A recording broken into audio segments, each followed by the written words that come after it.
Classmate थे। और मेरे को ऐसा लगता है कि भगवान ने चुना होता है कि आपको किसके थ्रू इस बिजनेस में लेकर आना है।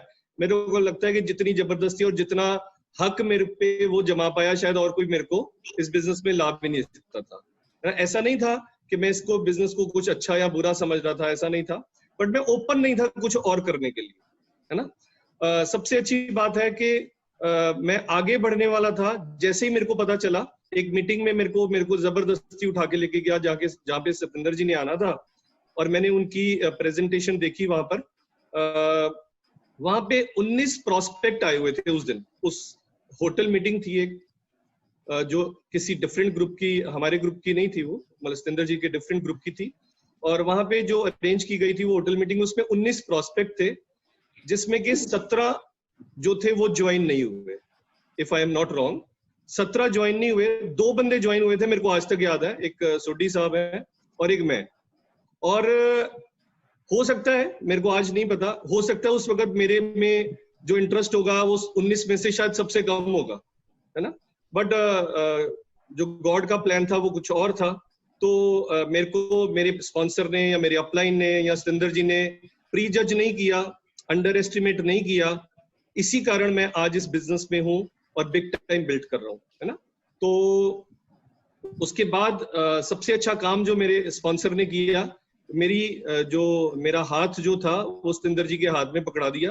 डेफिनेटली इनिशियली मेरे को और भी हेमंत जी ने, राजेंद्र जी ने, सतेंद्र जी ने, सबने मिलके मेरे को इस ब्रिट सिस्टम के साथ वाकिफ किया, एमवे के बारे में वाकिफ किया, प्रोडक्ट्स के बारे में वाकिफ किया।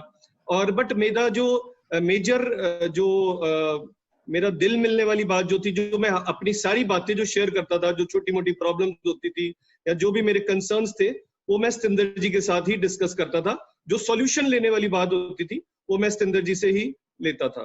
तो मैं इसमें एक मैसेज भी देना चाहता हूँ कि all the uplines are okay and they are all helpful to you and to us, but you should be in council with only one upline, है ना। That is my main message. What I think जो हमारी success में जो सबसे ज्यादा matter करती है वो ये चीज करती है, because there will not be any confusion between two.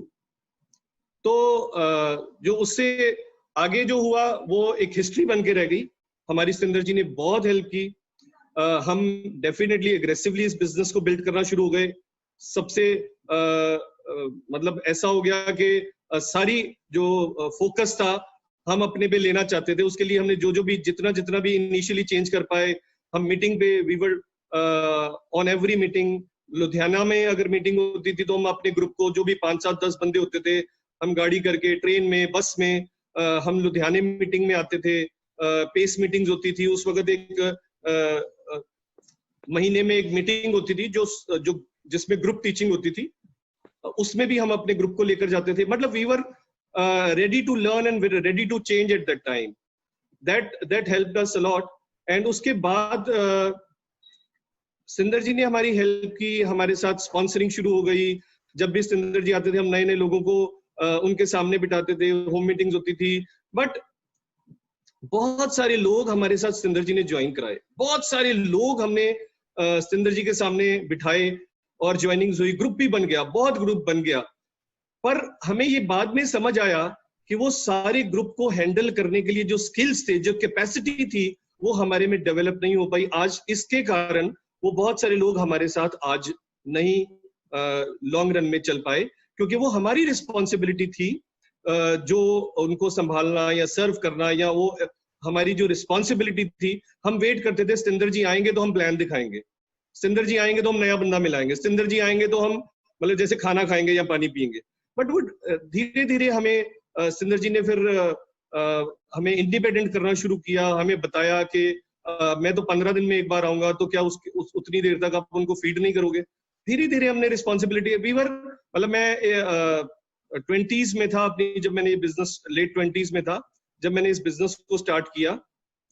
तो समझ सकते हो कि शायद मैं रिस्पॉन्सिबल कम था, पर जैसे जैसे मैं सिस्टम में जुड़ा रहा, मैंने सीडीज सुनी, मैंने बुक्स पढ़ी, मैं सतेंद्र जी की या और अपलाइंस की एसोसिएशन में रहा, मैं कनेक्टेड रहा सिस्टम में, तो मैंने एक बात को रियलाइज किया जो मैं आज आपके साथ शेयर करूंगा। एक दो बातें और भी करेंगे। जो मेजर बात है जो मैं आज शेयर करना चाहता हूँ, मेरे को जो मैं रियलाइज कर पाया इस बिजनेस में, दो मेजर चीजें हैं इस बिजनेस में आके जो हमें डेवलप करनी पड़ती हैं। पहला है स्किल सेट डेवलप करने पड़ते हैं। इस बिजनेस में आकर हमें कुछ स्किल्स की जरूरत है, जैसे रिटेलिंग स्किल्स हो गए, प्लान दिखाना हो गया, है ना, प्रेजेंटेशन स्किल्स है, पीपल स्किल है, कम्युनिकेशन स्किल है, लीडरशिप स्किल है, there are lot many things, है ना। उसकी डिटेल में नहीं जाऊंगा। दूसरा, मैंने ये एहसास किया कि इस बिजनेस को करने के लिए हमें एक माइंडसेट की जरूरत है, because all of us belong to different professions. हम डिफरेंट बैकग्राउंड से आते हैं। कई लोग स्टूडेंट्स होते हैं, कई फार्मर्स होते हैं, कई जॉब्स में होते हैं, कई प्रोफेशंस में होते हैं। तो उन सबका या हम सबका वैसा माइंडसेट नहीं होता जिस हिसाब से हम बिजनेस को ग्रो करा पाए। हम एक्सपेक्ट तो सारे ही करते हैं कि बिजनेस में आते ही हम 6 महीने में सिल्वर हो जाए, या 12 महीने में प्लेटिनम हो जाए, या 18 महीने में प्लेटिनम हो जाए, और वो मैकेनिक्स भी इतने बड़े नहीं है।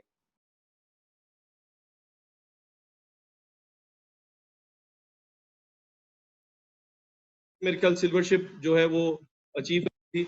सिंदर जी ने हमें इतने प्यार से सिखाया, बातों बातों में इतना फेमिलियर किया कि हमें चेंज करने में 1 मिनट भी नहीं लगा। मैं आपको छोटा सा एग्जांपल देता हूँ।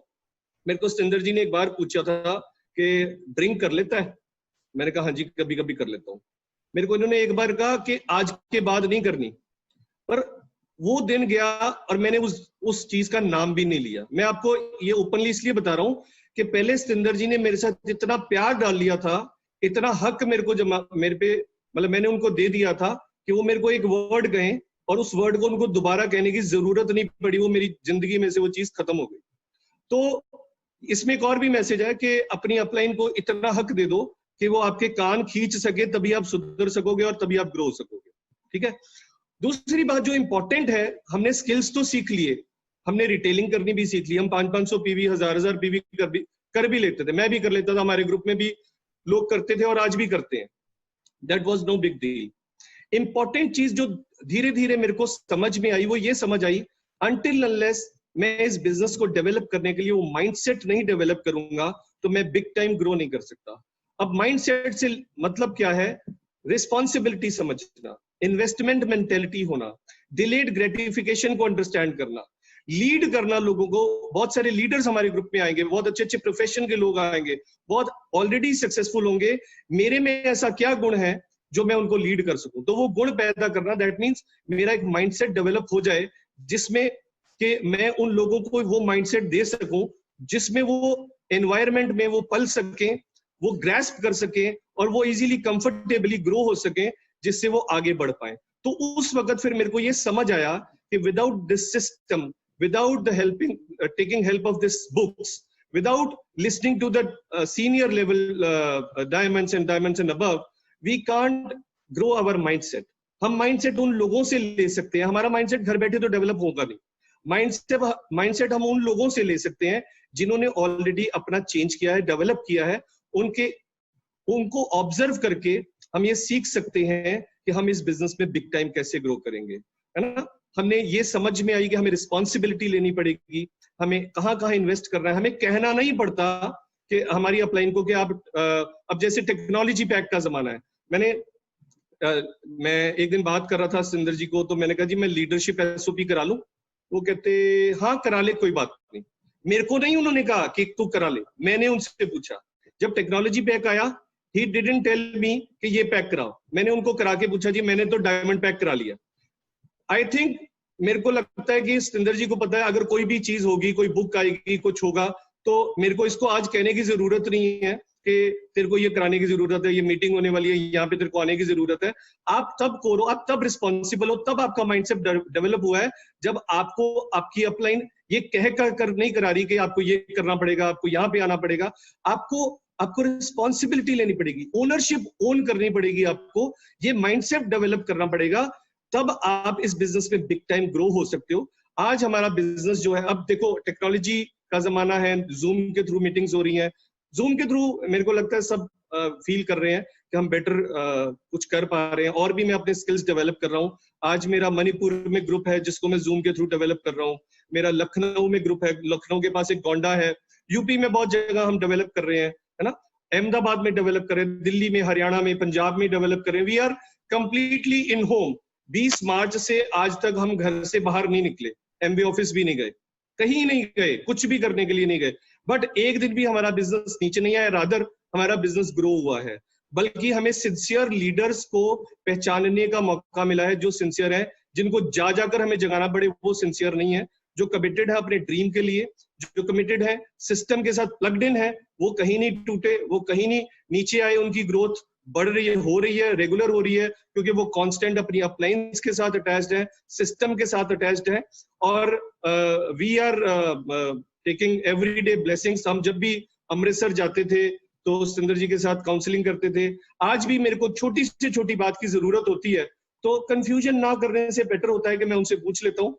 और मेरे को लगता है कि कभी कभी सुंदर जी सोचते होंगे कि इतनी छोटी छोटी बात भी मेरे को लगता है कंफ्यूजन से बेटर है कि अपलाइन को पूछ लो, फिर फर्दर अपना जो है प्लान एग्जीक्यूट करो, तो वो बेटर है रादर देन कि आपको बार बार उसको चेंज करना पड़े, है ना। बताने के लिए बहुत बहुत कुछ है, बट अभी नई नई पिन्स हमारी आ रही है, हमारे ग्रुप में नई नई पिन्स आ रही हैं, और हम आपको उन सब चीजों के बारे में दिखाएंगे, बताएंगे, और जैसे जैसे सुंदर जी कहेंगे, जैसे जैसे हमारी ड्यूटी लगेगी वैसे वैसे हम बात करेंगे। मैं चाहता हूँ 2 मिनट 3 मिनट मेरी वाइफ भी आपके साथ बात करेगी अपने पर्सपेक्टिव से। Thank you so much.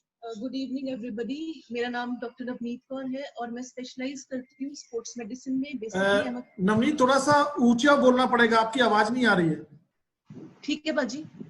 तो basically I was a professional before my marriage. I used to work, मैं जॉब्स करती थी, मैं प्रैक्टिस करती थी और साथ में कॉलेज में पढ़ाती थी। But once we got married तो मनदीप क्योंकि ऑलरेडी इस बिजनेस में काफी टाइम से थे तो इट वाज वेरी नेचुरल कि मुझे प्रोडक्ट्स का जो एक्सपोजर था और एक्सपीरियंस था वो तो डे 1 से ही मिल गया। और थोड़ा सा डिवाइस और नजदीक कर लो, आवाज नहीं आ रही। और बिजनेस इट्स ओके नो। जो बिजनेस को बिल्ड करने का मेरा बेसिक जो डिसीजन था वो एक मनदीप मुझे एक इवेंट में लेकर गए थे, the very first event after our marriage. वहां पे गो डायमंड एक फंक्शन होता है एमवे में, तो वहां पे जाके मैंने बहुत सारी लेडीज को बेसिकली ऑब्जर्व करा जो वहां पे थी जहां पे मैं अपनी जिंदगी में पहुंचना चाहती थी। और ये फिर मैं सोचने पे मजबूर हो गई कि where I want to reach if these girls are at that stage, तो क्यों वो ये बिजनेस बिल्ड कर रही है। तो वो चीज वहां से जो मुझे बिजनेस के बारे में विजन पता चला कि मैं जो सोचती थी कि एमवे क्या है और एक्चुअल में एमवे क्या है, there is a very big difference in those two things. तो वहां से मेरा डिसीजन लेने का वो हो गया कि मैं बिल्ड करूंगी एमवे को। और डिसीजन लेने के बाद फिर अब पूछना ही था कि अब आगे क्या करना है, तो मनदीप ने मुझे एक ही बात बोली कि तुम्हें एजुकेशन लेनी पड़ेगी बिकॉज तुम बहुत नई हो और मैं तो ऑलरेडी काम कर रहा हूँ। तो एजुकेशन के लिए उन्होंने मुझे कहा कि तुम रोज की सीडीज और कुछ बुक्स ले लो और मीटिंग्स में जाना शुरू कर दो। तो इमीडिएटली मैंने रोज के 3 या 4 सीडीज सुननी शुरू कर दी, काफी सारी बुक्स कर दी शुरू पढ़नी, और साथ में हर एक तरह की मीटिंग जो है वो मैंने अटेंड करनी शुरू कर दी। अब ऐसा नहीं था कि मनदीप अगर बाहर जा रहे हैं तो लोकल अगर कोई मीटिंग है तो मैं नहीं जा रही, आई वाज देयर, उतना ही कंसिस्टेंटली कर रही थी जितना अपनी एजुकेशन के साथ थी। और वहां पे मीटिंग्स पे जा जाकर एक चीज समझ में आई कि अगर इस बिजनेस को करना है, ढंग से करना है, बड़े लेवल पे करना है, तो खुद को चेंज करना पड़ेगा। और जो खुद को चेंज करना था वो सबसे डिफिकल्ट पार्ट था, क्योंकि बैकग्राउंड मेरी जॉब की थी, तो उससे वापस बिजनेस में माइंडसेट लाने के लिए काफी सारी चीजें थी जिनको मेरे को अपनी लाइफ में इनकॉर्पोरेट करना पड़ा। तो डिफरेंट ब्रिट लीडर्स को सुन के, हमारी अपलाइंस को सुन के, ऑलरेडी टीम में काफी सारे मेंबर्स पहले से भी थे, तो ऐसा नहीं हुआ कभी कि ये मेरी डाउनलाइन है या मेरी अपलाइन है या क्रॉस लाइन है या ये डिफरेंट ब्रिट लीडर्स है, तो ऐसा क्यों होगा। I learn from each and every person whom I came in contact with. तो मुझे लगा ये सबसे बड़ी बात थी, क्योंकि फील्ड में उतरने से पहले चाहिए था कि सब कुछ एमवे के बारे में पता हो। अगर नहीं पता होगा तो मुक्के खाकर लोगों के वापस आके नेगेटिव होकर बैठ जाऊंगी। द मोस्ट इंपॉर्टेंट थिंग कि एजुकेशन लेनी थी। उसके बाद में ये भी पता चला कि जो लेडीज है वो उतनी ही इफेक्टिव है जितने जेंट्स इफेक्टिव है। ऐसा नहीं होगा कि मैं सिर्फ मनदीप को कंपनी करूंगी और कुछ नहीं करूंगी, मुझे वो सारी इफेक्टिवनेस जो मेरे अपने प्रोफेशन में मेरे पास थी वो मुझे इसमें भी लानी थी। तो जैसे वो बातें कर रहे थे मनदीप पहले भी कि स्किल्स सीखने की जरूरत थी, कम्युनिकेशन स्किल्स सीखी, पीपल स्किल्स सीखी, प्रोडक्ट्स की नॉलेज कैसे लेनी है वो सब कुछ सीखा। और ये धीरे धीरे करते करते एक माइंडसेट में जो शिफ्ट था वो वहां से आया। तो मैं तो बस यही कह सकती हूँ कि अगर इस बिजनेस को बिग टाइम करना है तो प्रॉपरली अंडरस्टैंड करके सब कुछ नए तरीके से सीख के अपने माइंडसेट को शिफ्ट करके फिर हम अच्छी तरीके से कर पाएंगे। एंड होपफुली हम बहुत बढ़िया इस साल कुछ करेंगे and we are doing it very big time now. Thank you बाजी। थैंक यू सो मच जी, थैंक यू सो मच।